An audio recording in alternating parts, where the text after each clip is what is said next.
Ang kwento ni Tomby.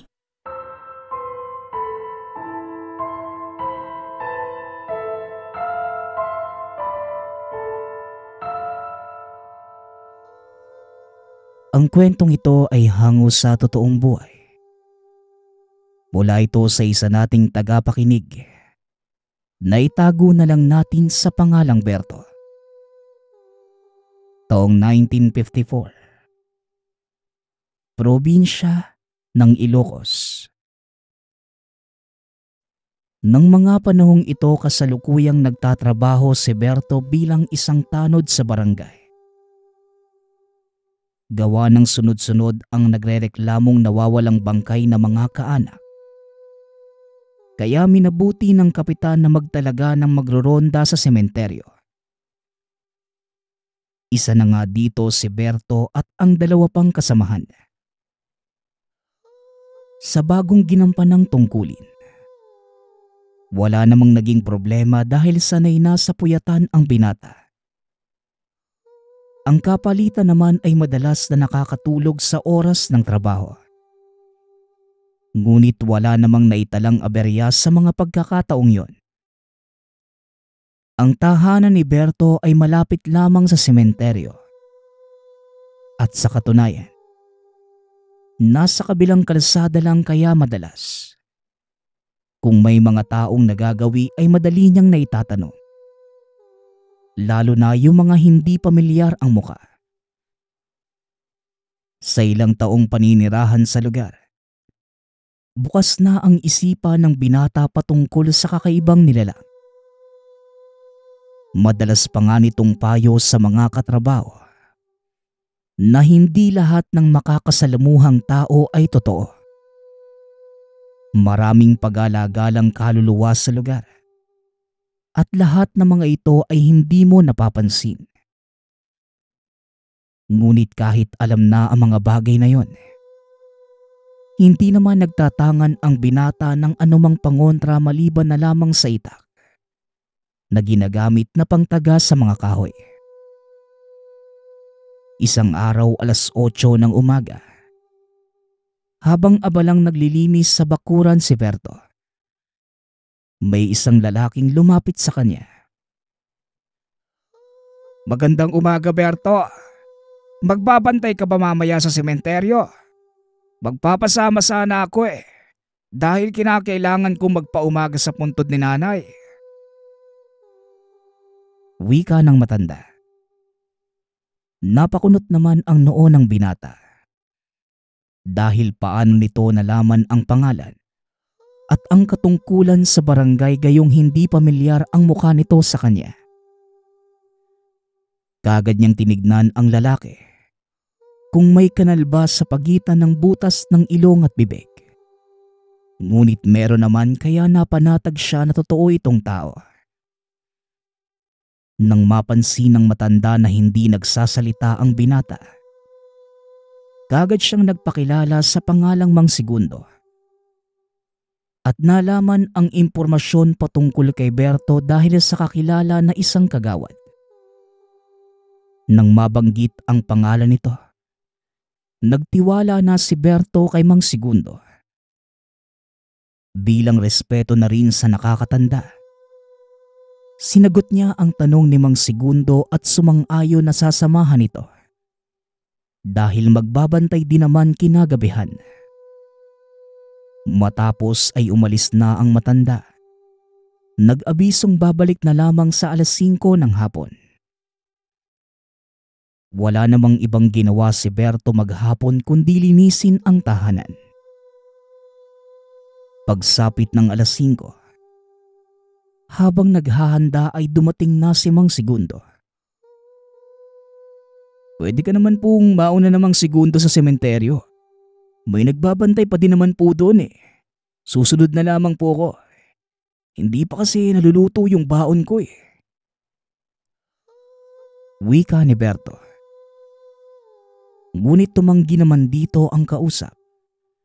Tumugon na maghihintay na lamang dahil maaga pa naman.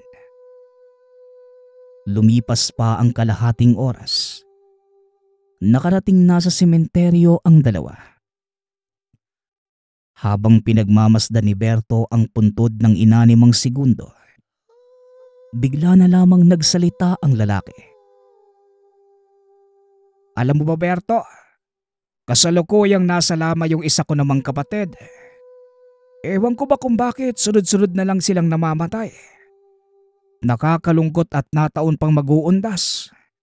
Tapos saka pa sila nawala. Dahil sa narinig, nakaramdam ng lungkot ang binata. Wala din naman itong sinabi pa at tinapik na lamang ang matanda sa balikat. Maya-maya pa, nagpaalam na ito na maglilibot-libot na muna dahil baka may mga kabataan na naman na gumagawa ng kung anong kalokohan. Sa magdamag ay pasulpot-sulpot na nagroronda si Berto, habang si Mang Segundo naman hindi rin natulog sa pagbabantay sa puntod ng ina. Napansin ng binata na panay ang pagkausap nito sa ina, kaya minabuting hindi na muna ito gambalain. Bandang 4:00 ng umaga, umuwi na rin ang matanda. Nang matapos ang oras ni Berto sa pagbabantay, naglakad na ito pauwi at bago pa man makapasok ng tahanan, nakasalubong ang kagawad na binanggit ni Mang Segundo. Tio Amir, kakilala niyo po pala si Mang Segundo? Wika ni Berto. Oo naman, Berto. Oo nga pala. Sa akin siya naghahanap na makakasama sa pagpapaumaga sa puntod eh. Kaya naituro kita. Bagong lipat kasi yung pamilya niya. Malapit sa amin. Meron nga rin nakaburol sa kanila eh. Tugon ni Tio Amir. Matapos ang kaunti pang kamustahan, pumasok na ng tahanan ang binata at nagpahinga. Buong maghapon itong natulog gawa ng biglang sumama ang pakiramdam. 3:00 ng hapon, habang nakaupo sa bakuran, napansin nito ang inilibing. Sa pagmamasid ay nakita niyang kasama si Mang Segundo. Kaya naman naisip niyang baka yun na ang sinasabing kakamatay lang na kapatid. Napakadali lang na naging seremonya. Kaagad ding nagsiuwian ang mga nakikiramay. Hindi na ito pinansin pa ni Berto at pumasok na ng tahanan para magluto ng hapunan. Maya-maya pa, dumating naman ang kapatid ng katrabaho at nag-abisong hindi makakapasok dahil bigla ang nagkalagnat. Kaya naman, walang ibang magbabantay kundi si Berto. Mabuti na lamang at nakatulog siya maghapon. Kaya pinaabot sa katrabaho na wag nang alalahanin pa ang tungkulin dahil siya na muna ang sasalo. Nagdali-dali na ang binata para makapaghanda. Sa unang mga oras ng pagbabantay, naging maayos dahil wala namang ibang tao at napakatahimik ng buong paligid. Hanggang sa sumapit ang 11:00 ng gabi. Habang nakaupo sa tabi si Berto, bigla niyang nakita si Mang Segundo na papalapit sa puntod ng kaanak. Hindi naman siya lumapit pa dahil baka gusto nitong makasama ang kapatid na kakalibing pa lamang. Ngunit bigla na lang napatayo si Berto nang walang ano-ano'y pagtitibagi ni Mang Segundo ang mga nitsyo ng magkatabing kaanak. Halatang napakalakas ng pagkakapalo kaya naman madaling nabuksan ang dalawa. Dala ng kuryosidad, dahan-dahang naglakad papalapit si Berto. At nang halos 2 metro na lamang ang pagitan, biglang napaatras nang makita ang kakarating na nilalang na ngayon pa lamang niya nakita. Nakasakay ito sa lumilipad na bangka habang ang itsura naman, matanda na kulubot ang muka. May mapulang mga mata, nakakapa at may mahabang panungkod na dala na nag-aapoy ang dulo. Dahil dito hindi na nakalapit pa si Berto.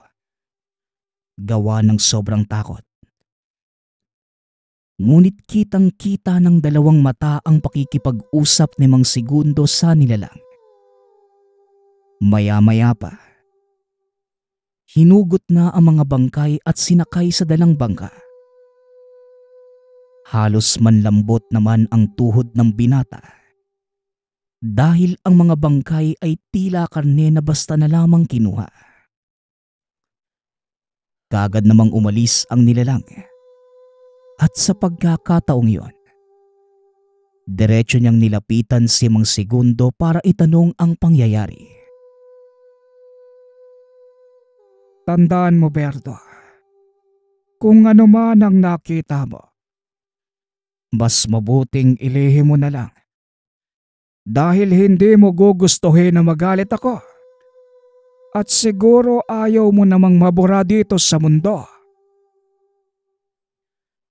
Banta ni Mang Segundo. Dahil sa narinig, hindi na nagsalita pa si Berto at tinitigan na lamang ang papalayong si Mang Segundo. Nang tuluyan ng makalis, napatitig na lamang ito sa nakabukas na nicho. Buong magdamag na walang tigil sa kakaisip si Berto sa mga nasaksihan. 6:00 ng umaga. Dahil dumating na ang pang-umagang magbabantay sa sementeryo. Kaagad na umalis si Berto ng lugar para puntahan ang kagawad na kakilala ni Mang Segundo. Pagkarating, naabutan itong nagpapakain ng mga alagang manok. Tio Amir, nakita niyo po ba si Mang Segundo? Tanong ni Berto. Sila ba? Umalis na eh. Kinaumagahan pagkalibing nung kapatid niya. Lumabas kaagad ang pamilya papuntang Maynila. Hindi na nga din ako nakapagpaalam sa kanila eh. Gawa ng napakaaga pala nilang umalis. Yung isang kapitbahay na lang namin ang nakapagsabi sa akin. Tugon ni Tio Amir. Dahil dito binahagi ni Berto na nakita niya ang matanda kagabi lamang. Hindi naman naniwala ang kagawad. Dahil ang alam niya ay umalis na sa lugar ang pamilya. Hindi rin nagtagal. Umuwi na lamang si Berto sa tahanan. Magmula ng araw na yon, hindi na muli pang nasilayan ni Berto si Mang Segundo. Kaya naman, naging palaisipan dito kung ang matanda ba talaga ang nakita. At kung totoo nga ba ang nasaksihan kagabi. Ngunit kapag nakikita naman na butas at wala ng laman ang nicho ng mga kamag-anak nito, dito lumalakas ang paniniwala ng binata na totoo ang mga pangyayari. Sa paglipas ng mga taon, hindi na muli pang umuwi ang pamilya ni Mang Segundo. Habang ang mga nicho naman, natibag na lamang dahil wala nang nag-asikaso pa sa mga ito. Ni isa sa lugar, wala nang nakakaalam kung nasaan na ang pamilya ni Mang Segundo. Gawa rin ng kuryosidad, isang beses ay naibahagi ni Berto sa isang albularyo ang mga pangyayari. Dito nakumpirmang isang sangkabagi ang nasilayan at normal lamang sa mga ito ang manguha ng mga bangkay. Hindi rin naman mawari na manggagamot kung ano ang rason sa likod ng pagtulong ni Mang Segundo. Ngunit maaaring nagantimpalaan ito ng iba pang kakayahan dahil may sa kaliwa lamang ang may kakayahan na makipag-usap sa isang sangkabagi. Samantalang si Berto naman, nasa serbisyo pa din at sariwa sa alaala ng minsang masaksihan ang pagsasanib puwersa ng tao at sangkabagi.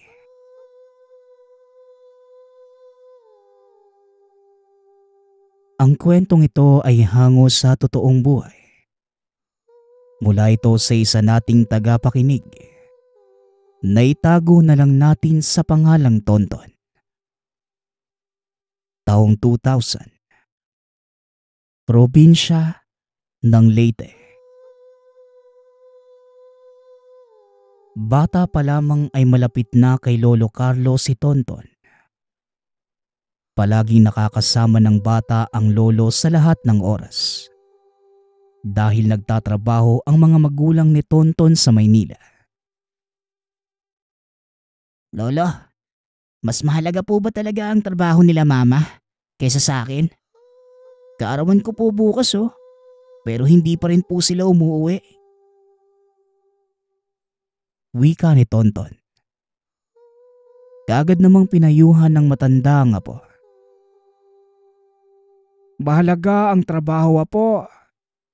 Dahil doon kumukuha ang mama at papa pantustos sa mga pangangailangan mo. Para maibigay nila ang mga gusto mo.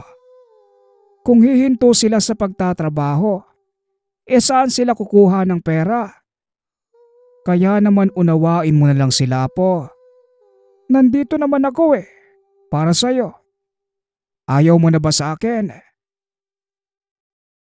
Tugon ni Lolo Carlo. Napangiti naman ang bata sa lolo. Mariin itong umiling.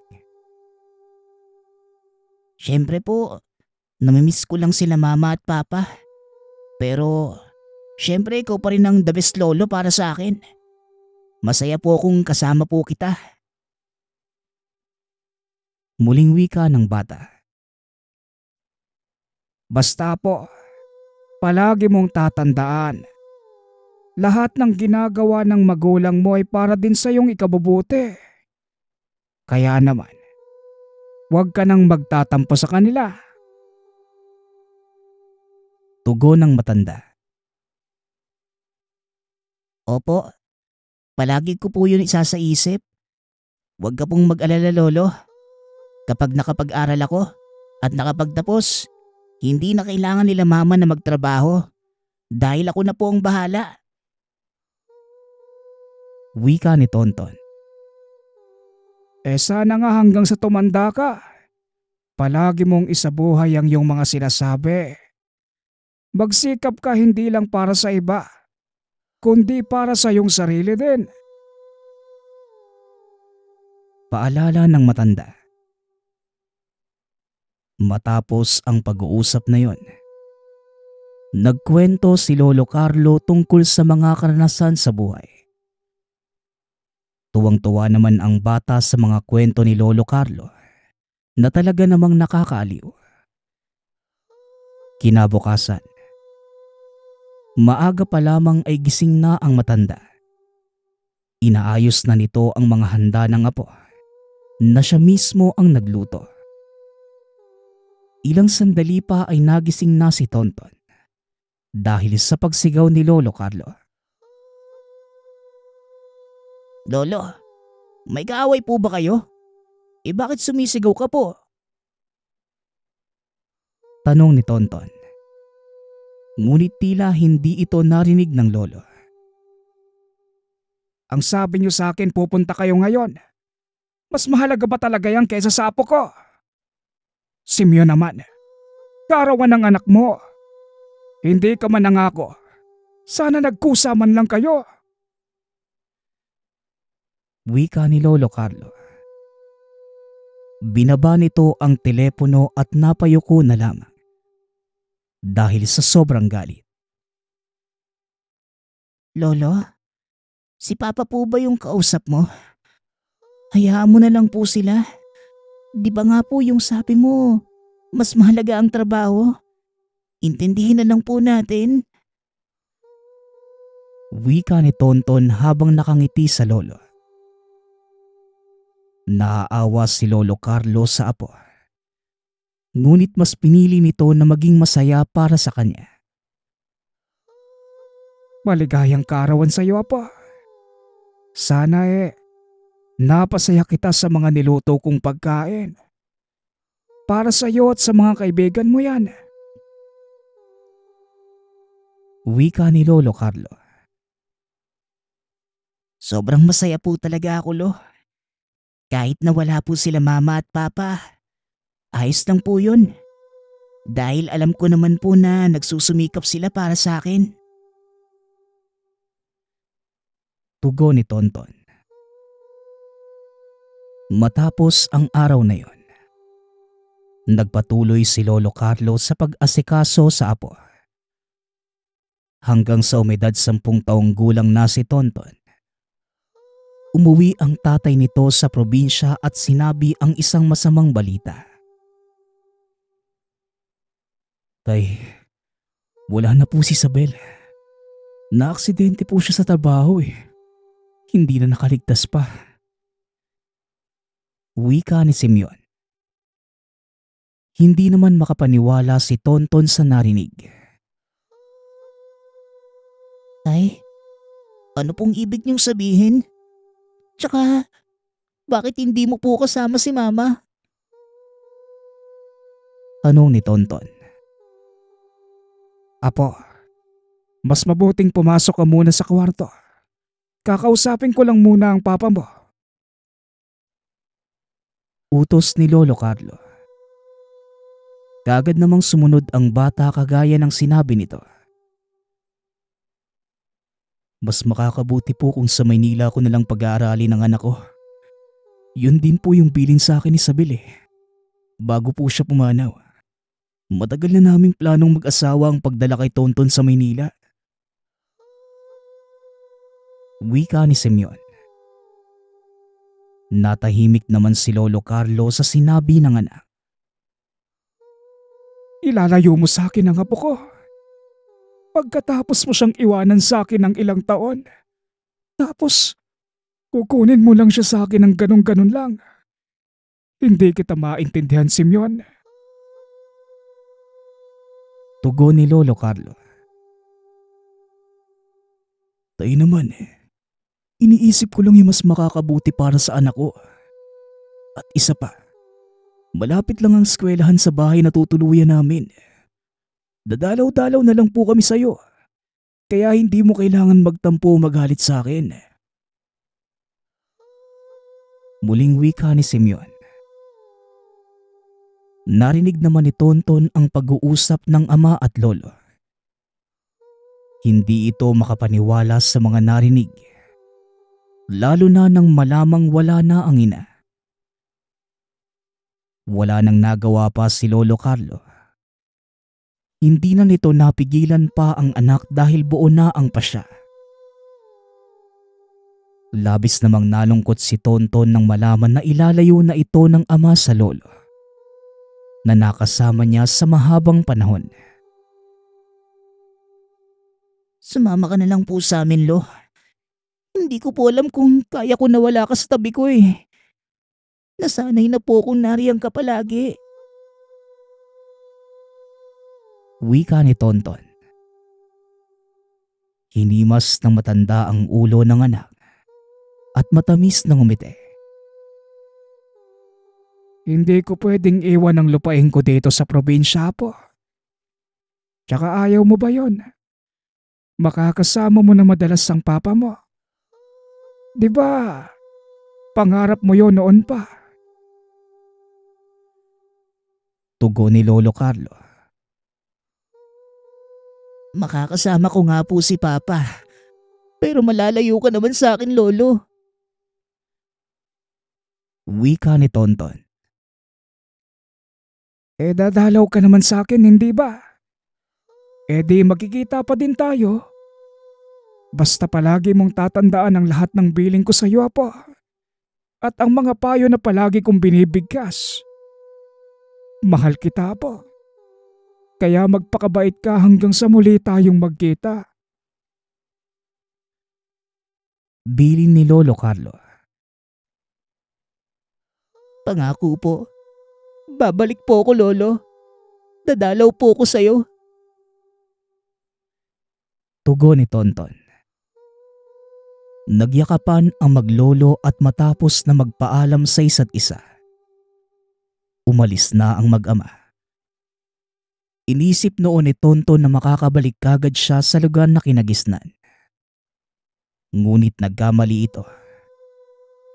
Makalipas ang 1 taon, kinausap ni Tonton ang ama.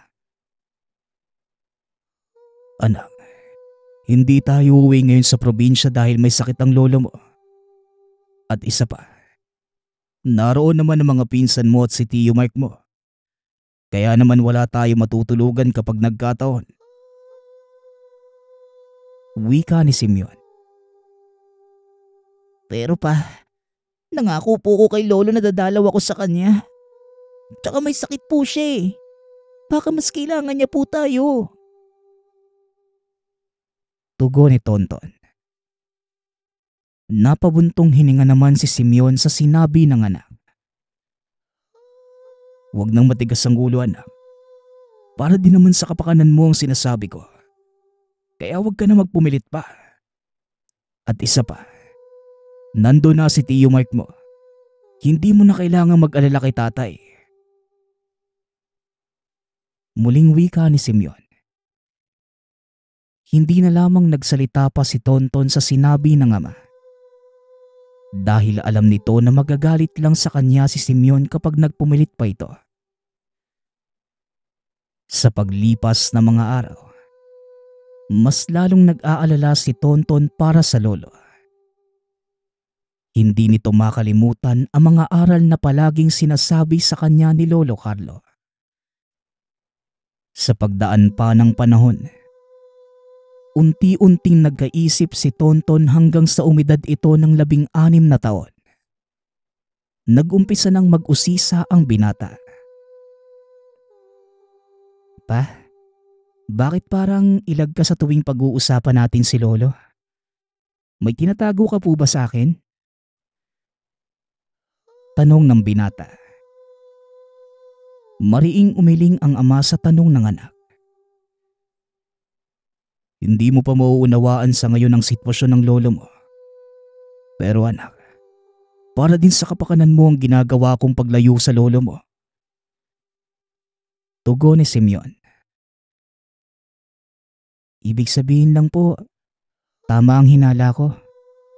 Nilalayo mo nga ako kay lolo. Pero bakit po pa? May nagawa po ba si lolong masama sa inyo? Muling tanong ni Tonton. Masyado ka pang bata, anak. Kaya naman mas makakabuti kung wala kang alam sa mga nangyayari. Tugon ng ama. Hindi na nagsalita pa ang binata. Kitang-kita ang kalungkutan sa mukha.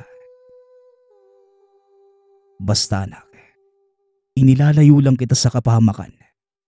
Hindi ka ligtas sa piling ni tatay. Dagdag ni Simeon. Napailing naman si Tonton sa sinabi ng ama. Paano mo naman nasabi ang mga bagay na yan, tay? Gayong si Lolo ang nagpalaki sa akin ng mga panahong halos kinalimutan niyo ko ni Mama. Nawala nga po sa isipan niyong may anak kayo eh. Wika ni Tonton. Nasampal ni Simeon ang anak at kahit ito ay nabigla sa nagawa. Pasensya na anak. Hindi ko sinasadya na saktan ka. Isa pa, iba na kasi ang sitwasyon ngayon. Ibang-iba na ang lolo mo buhat nang umalis tayo. Wika ni Simeon. Dito na nagsimulang magtalo ang mag-ama. Hindi alam ni Tonton na may nangyari sa mahal niyang lolo. At hindi na ito kagaya ng dati. Habang tumatagal, mas lalong lumalalim ang hidwaan sa pagitan ng mag-ama. Hindi pa rin alam ni Tonton ang tunay na dahilan kung bakit inilalayo siya nito. Kaya habang nag-aaral, nag-ipon si Tonton dahil nais nitong makasama ang lolo. at matupad ang pangako. Itinago nito ang perang inipon dahil alam niya na kapag nalaman ng ama, siguradong magagalit pa ito sa kanya. Sa bawat araw na lumilipas, hindi mawala sa isipan ni Tonton ang kalagayan ng lolo. Hanggang sa isang araw, masayang masaya ang binata dahil nakakuha ito ng malaking halaga nang magturo sa isang kaklase. Hindi mapigilan ng binata na magsaya dahil konti na lamang ay sasapat na ang ipon upang makauwi sa probinsya. Ngunit ang sayang nararamdaman ni Tonton, nawala nang makita na hawak ng ama ang alkansya na matagal nang pinag-iipunan.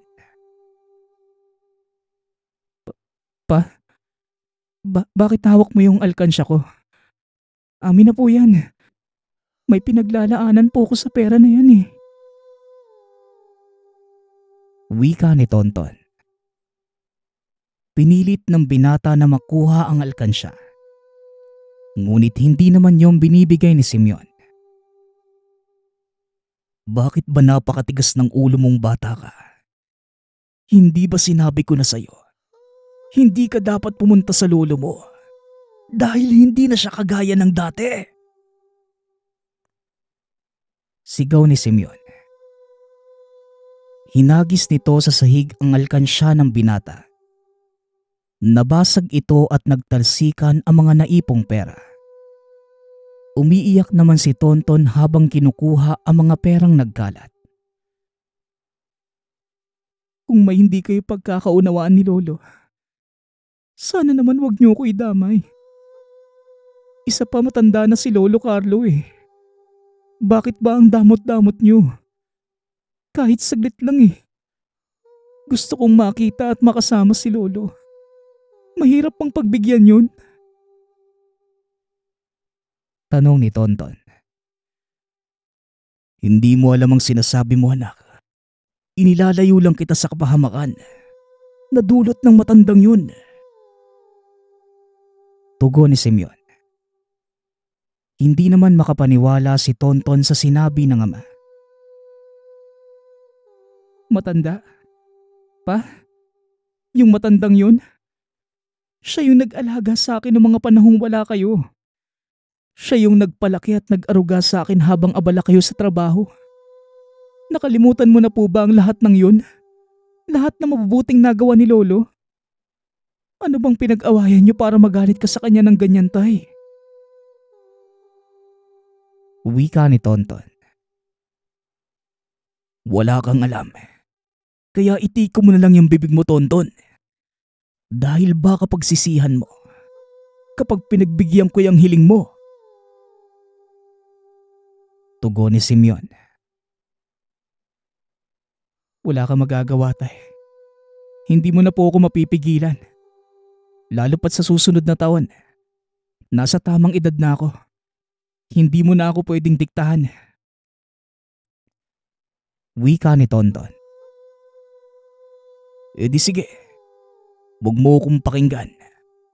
Pumunta ka sa lolo mo at ito ang tatandaan mo. Sa araw na suwayin mo ko, itatakwil na kita bilang anak ko. Tugon ni Simeon. Napailing na lamang si Tonton at hindi makapaniwala sa salitang binitawan ng ama. Hindi na ito sumagot. Ginuha na lamang ang pera at nagpunta sa silid. Hinintay na lamang na humantong sa tamang edad. Kaya sa eksaktong kaarawan ng binata, umalis kagad ito dahil sapat na ang perang naipon. Hindi na ito pinigilan ni Simeon. Kahit makikita sa mukha nito ang pag-aalala. Pagkarating sa probinsya, kaagad na sinalubong si Tonton ng tiyuhin nitong si Mark. Ano bang nangyari sa'yo, Tonton? Napauwi ka dito sa probinsya. Balita ko eh, kinalimutan na ni Simeon si tatay.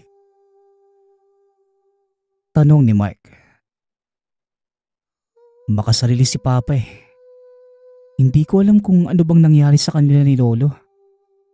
Para bang galit na galit siya eh. Ayaw pa nga akong papuntahin dito ni Papa eh. Dahil mapapahamak lang daw ako. Tugon ni Tonton. Bahagya namang natawa si Mark sa sinabi ng pamangkin. Paano ka namang mapapahamak kay tatay? Matanda na yun eh. May sakit pa. Muling wika ng tiyuhin. Habang nasa daan, nagkwentuhan pa ang dalawa. Ano po pala yung sakit ni Lolo?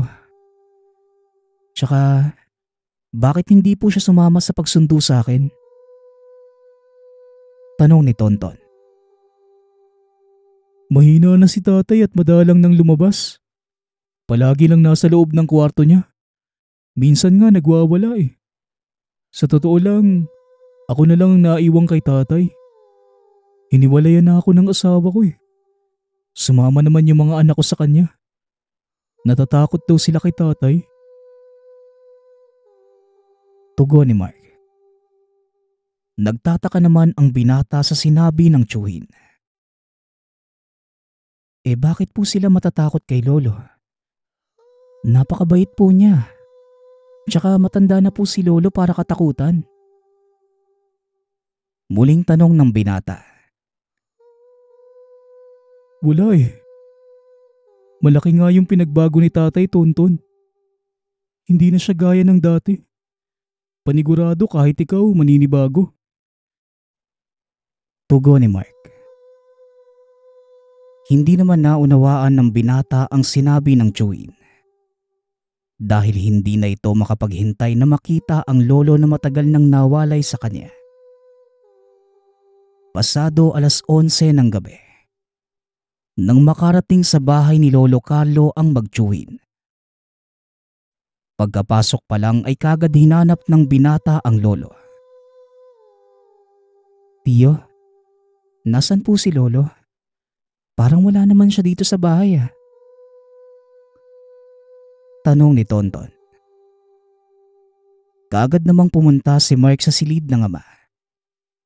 Nanlaki ang mga mata nito nang makita na wala sa loob si Lolo Carlos.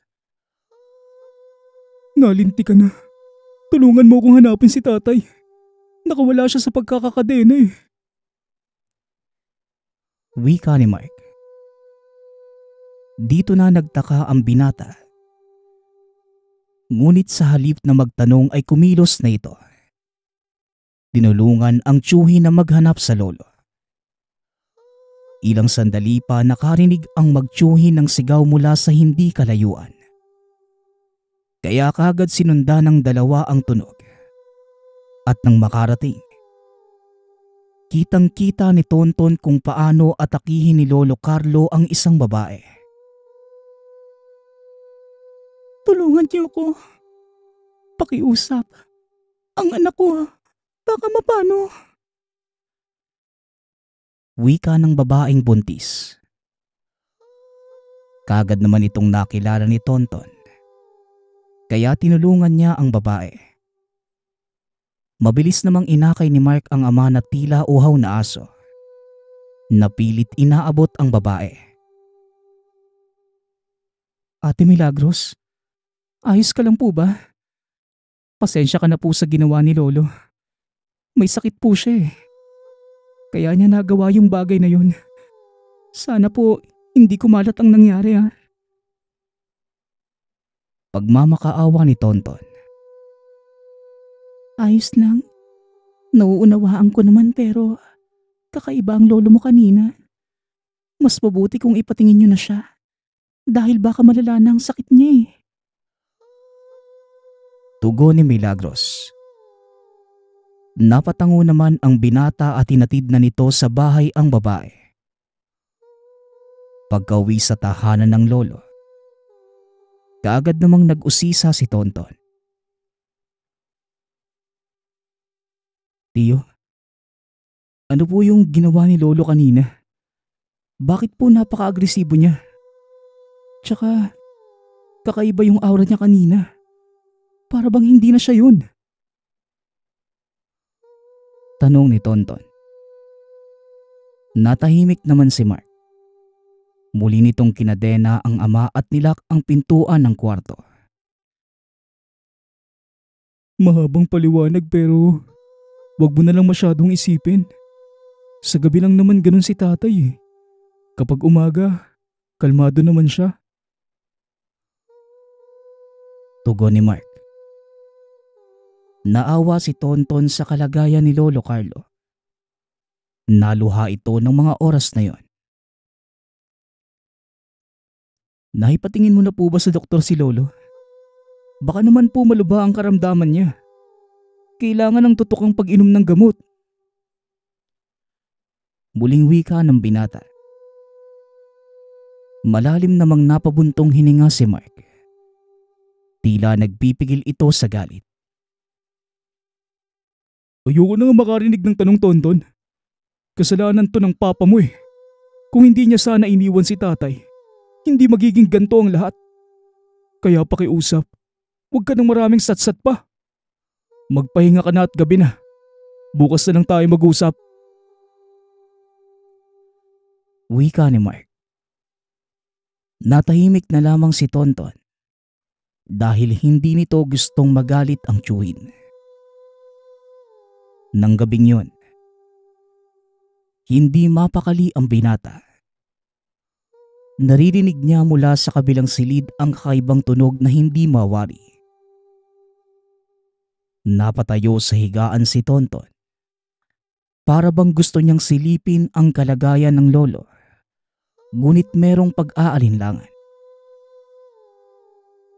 Nang gabing yon, bumalik sa isipan ni Tonton ang sinabi ng ama sa kanya. Para bang nakaramdam ng kaba ang binata. Lalo pat kakaiba ang kilos ng lolo maging ni Mark. Pinilit na lamang ng binata na matulog kahit hindi ito mapakali. Sa ingay mula sa kabilang silid kung saan nakakulong si Lolo Carlo. Kinabukasan, pagkagising ni Tonton, nagulat ito nang yakapin siya ni Lolo Carlo. Lo, totoo po ba yung nakikita ko? Ayos ka na po ba? Tanong ni Tonton. Napatango naman ang matanda at nang akmang yayakapin ito pabalik ng binata. Biglang nagbago ang itsura. Napasigaw ito ng dahil sa takot. At ilang sandali pa ay napabalikwas sa higaan ng sampaling ito ng tiyuhin. Bakit ka ba sumisigaw dyan? Kanina pa kita ginigising. Hindi ka tumatayo. Wika ni Mark. Napahilamos ang binata dahil hindi nito akalain na panaginip lamang pala ang mga nangyari.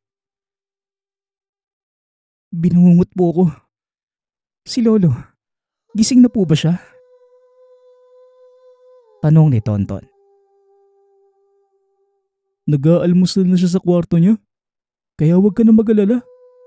Bumangon ka na dyan nang makakain na tayo. Tugon ni Mark. Kaagad namang tumayo ang binata. Inayos ang higaan at sumabay sa tiyuhin sa agahan. Matapos yon, kaagad na kinausap ni Tonton ang tiyuhin. Tiyo Mark, pwede ko po bang makausap si Lolo? Kahit saglit lang po. Di ba po sabi mo kapag umaga ayos naman po siya? Wika ni Tonton.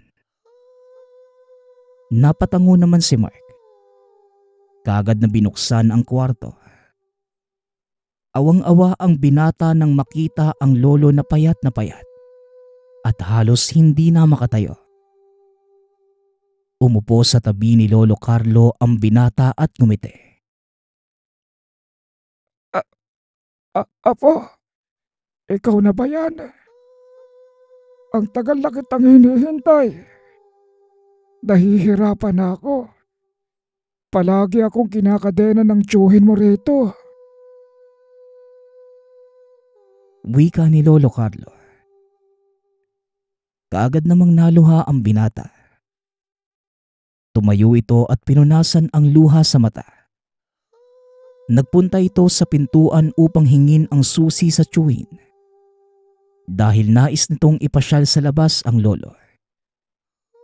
Ngunit laking gulat ni Tonton nang isinarado bigla ni Mark ang pintuan ng silid.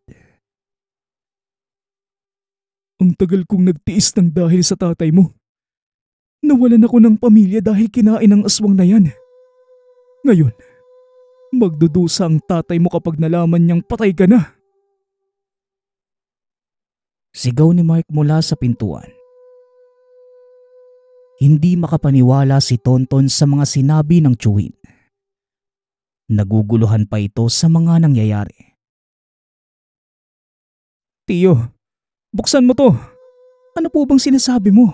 Hindi kita maunawaan eh. Tanong ni Tonton. Aswang ang lolo mo, Tonton. Hindi ko alam kung paano at kailan pero ang dahilan kaya nag-iisa ako sa buhay. Pinatay niya ang pamilya ko. Nagdusa ako at alam ng papa mo ang lahat ng yon. Kaya nga pilit kanyang nilalayo eh. Pero dahil sa katigasan ng ulo mo, ikaw din ang mapapahamak. Panahon na para kayo naman ang magdusa. Galit na sigaw ni Mark. Hindi makapaniwala si Tonton sa mga nalaman. Lumapit ito sa lolo at hindi na nagsalita. Natulala na lamang na tila malalim ang iniisip. Mabilis na lumipas ang oras. Nang sumapit ang gabi ay muling nagpalit ng anyo si Lolo Carlo. Pilit nitong inaabot ang apo ngunit umiwas ang binata. Takot na takot si Tonton ng mga oras na yon. Dahil ibang-iba ang katauhan ng lolo. Lo, ako po ito. Ang paborito mong apo. Pakiusap naman. Huwag niyo po akong sasaktan. Wika ni Tonton. Laking gulat ng binata nang biglang kumalma ang matanda. Unti-unting bumalik sa dati. Tonton na po. Ikaw ba yan? Patawarin mo ko. Nang dahil sa sumpa ng aswang, muntik pa kitang masaktan. Wika ni Lolo Carlo. Iniabot nito ang kamay sa binata. Ngunit nag-aalinlangan si Tonton kaya naman bahagya itong nalungkot. Lo, ano po ba talagang nangyari sa inyo? Bakit ka naggaganyan? Bakit mo pinatay yung pamilya ni Tiyo?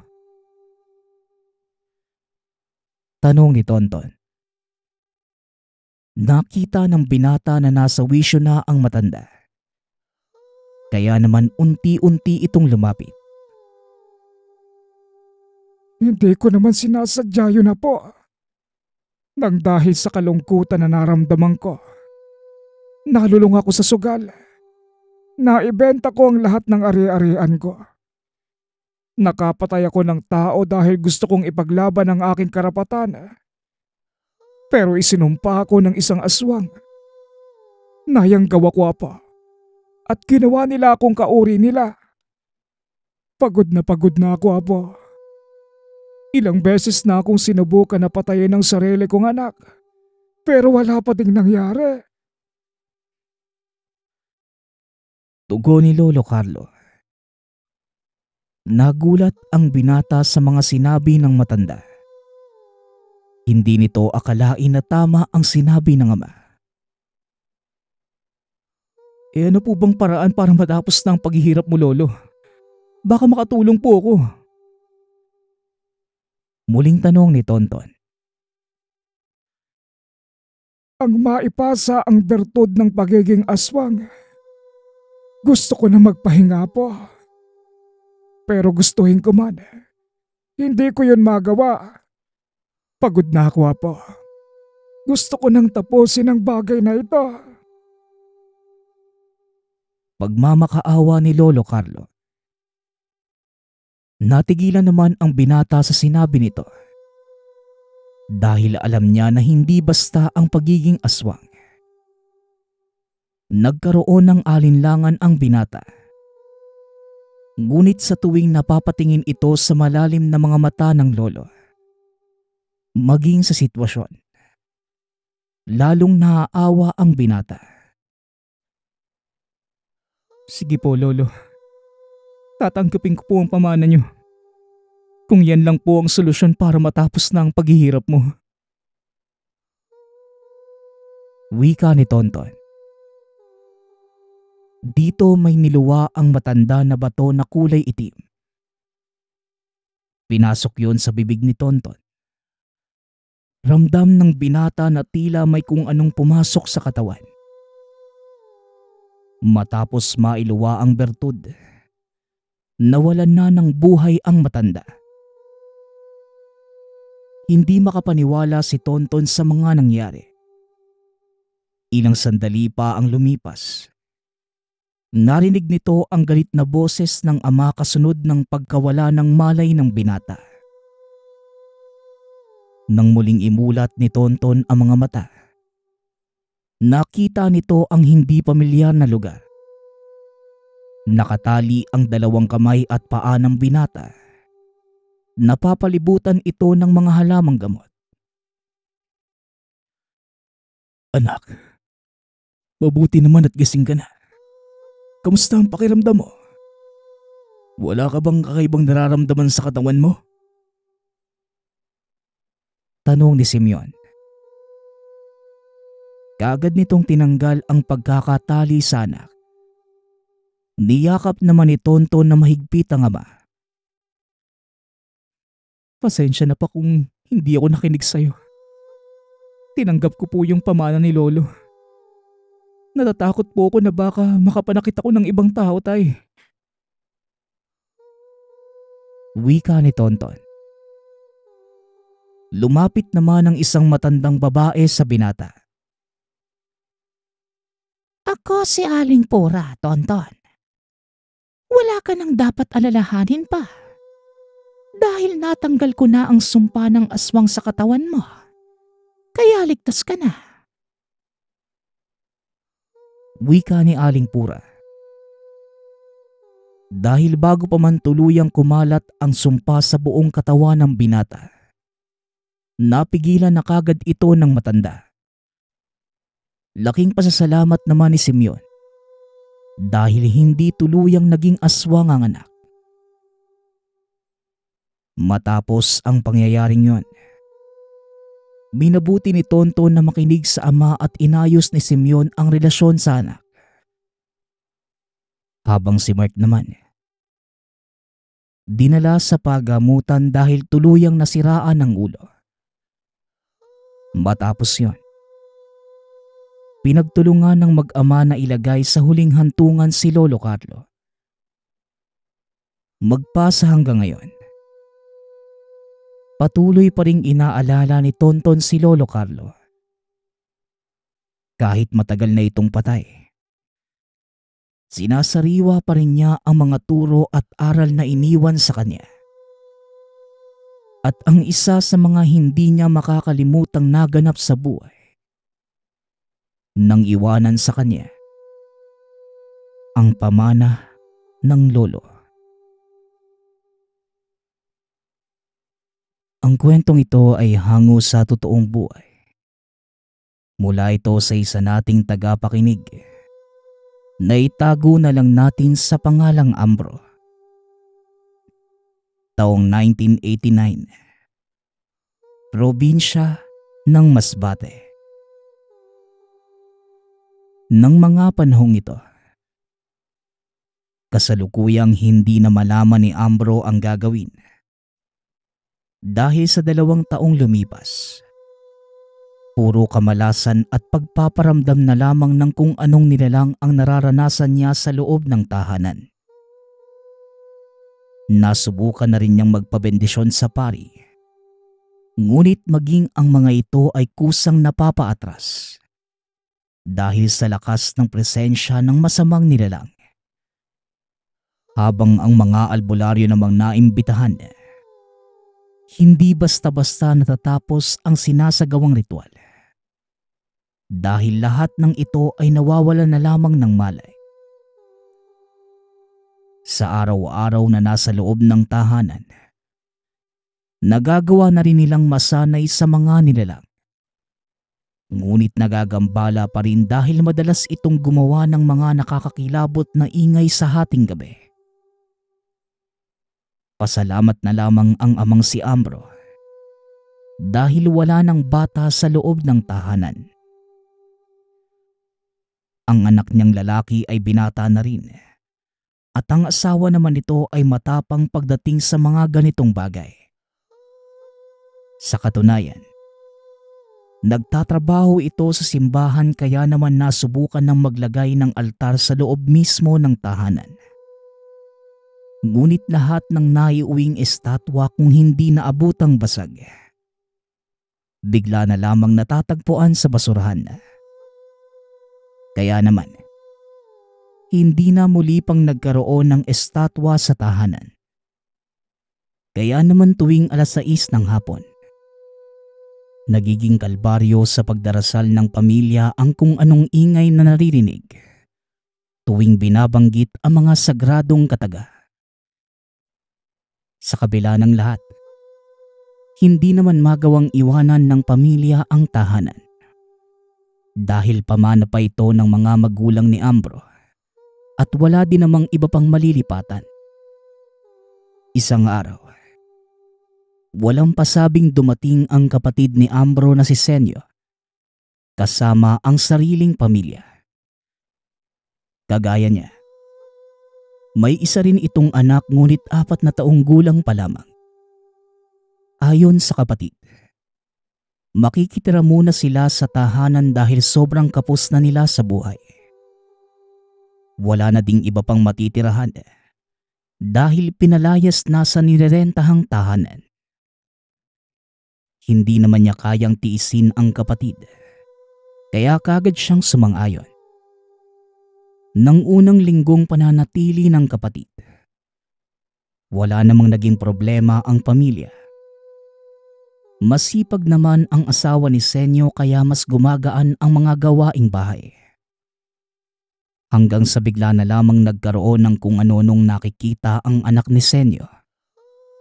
Ayon sa bata, may nakikita itong isang napakatangkad na lalaki na may mapupulang mata at niyayaya siyang sumama. Maging sa umaga ay nagpapakita ito sa bata. Kaya gayon na lang ang pag-aalala ni Ambro. Kadalasan, kapag nagbabanggit patungkol sa nakikita ay nahihimatay ang bata sa hindi malamang dahilan at nagigising na lamang kinabukasan. Kaya nakapunta na ang pamilya sa iba't ibang lugar para madala ito sa kilalang manggagamot. Ngunit ni isa ay walang nagtatagumpay. Hanggang sa sumapit ang araw na hindi na kinayanan pa ng bata ang pasakit na dala ng nilalang at binawian na ng buhay. Dahil sa pangyayari, nagalit si Senyo at magmula nang nawala ang anak, hindi na muli pang kinausap ang kapatid. Kasabay ng paglipat ng tahanan, pinutol na rin ito ang ugnayan kay Ambro sa rasong hindi ito nag-abiso patungkol sa totoong lagay ng tahanan. Samantalang ang pamilya naman ni Ambro, mas pinursige ang paghahanap sa albularyong makakaresolba ng problema sa nilalang. Dahil naging sobrang sakit din sa kanila ng pagkawala ng pamangkin. Hanggang sa isang araw, habang nagtatanong-tanong sa mga kapitbahay ng kakilalang albularyo, may isa sa mga ito ang nag-abisong may bagong manggagamot sa lugar. Sa katunayan, kakatapos lang nitong magsanay sa lugar ng kapis. Dahil sa nalaman ay kagad namang nagpasama si Ambro sa nasabing kapitbahay. Pagkarating sa lugar, Nagulat naman si Ambro nang masilayan na napakabata pa ng albularyo. Pasok po kayo. Ano po bang maitutulong ko sa inyo? Wika ng albularyo. Kaagad namang nilahad ni Ambro ang mga nangyari sa loob ng tahanan. Nang lubos na maintindihan ng manggagamot ang nangyari, nagwika ito na mas mabuting bisitahin ang tahanan. Kasabay nito, nagpakilala rin siya sa pangalang Malik. Sumang-ayon naman si Ambro at sabay na naglakad ang dalawa papunta sa lugar. Nang makarating sa tahanan, hindi pa man tuluyang nakakapasok ay napaatras na. Dahil sa lakas ng itim na presensya sa loob nito. May kinuha ang manggagamot na botelya sa bulsa. Ininom ang laman na likido dahilan para makapasok sa loob. Habang naglilibot-libot, nag-abiso ito na hindi naman namatay ang bata. Dahil sa narinig, nanlaki ang mga mata ni Ambro. Magtatanong pa sana ngunit sumenya si Malik na wag nang magingay. Halos 1 oras pa ang ginugol nito sa pakikiramdam at nang matapos, nag-abiso na sa buong pamilya na kinakailangang lisanin ang lugar ng 6 na buwan. Napatanong naman si Ambro kung saan sila pwedeng manirahan. Walang pag-aatubiling nag-alok ang manggagamot na sa tahanan niya muna. Kaya ng mismong araw na yon, lumipat ng lugar ang mag-anak. Maayos naman ang naging lagay sa loob ng tahanan ng manggagamot. Dahil nag-iisa lamang ito at malawak. Nang mga sumunod na araw, nagsimula na ang manggagamot sa pag-oorasyon sa tahanan. Magmula ng araw na yon naging araw-araw na ang pagbisita ni Malik dahil kinakailangang matapos ng 6 na buwan. Ang rason sa likod ng napakahabang panahon para mabigyan ng oras ang nilalang na makalipat ng tirahan. Samantala, patuloy naman sa pagtulong si Ambro. Minsan ito na ang nakakasama ni Malik sa pag-aalay ng kung ano-anong hayop sa nilalang. Ang asawa't anak naman ang kumukuha ng mga halamang gamot na ginagamit ng albularyo bilang panghilot o pinapainom sa mga pasyente. Hanggang sa mabilis na lumipas ang 6 na buwan, dumating na rin ang nakatakdang araw sa tuluyang pag-alis ng nilalang. 5:00 ng hapon. Pinaghanda na ni Malik si Ambro dahil ito na ang huling magiging engkwentro sa nilalang. Abot leeg man ang kabang nararamdaman. Ngunit matapang at buo ang loob ni Ambro na maging bahagi sa pagpapaalis dito. Maya-maya pa, pumunta na ang dalawa. Dahil 6:30 pa naman ang tamang oras sa pagsasagawa ng huling orasyon. Nag-usap muna ang dalawa sa bakuran.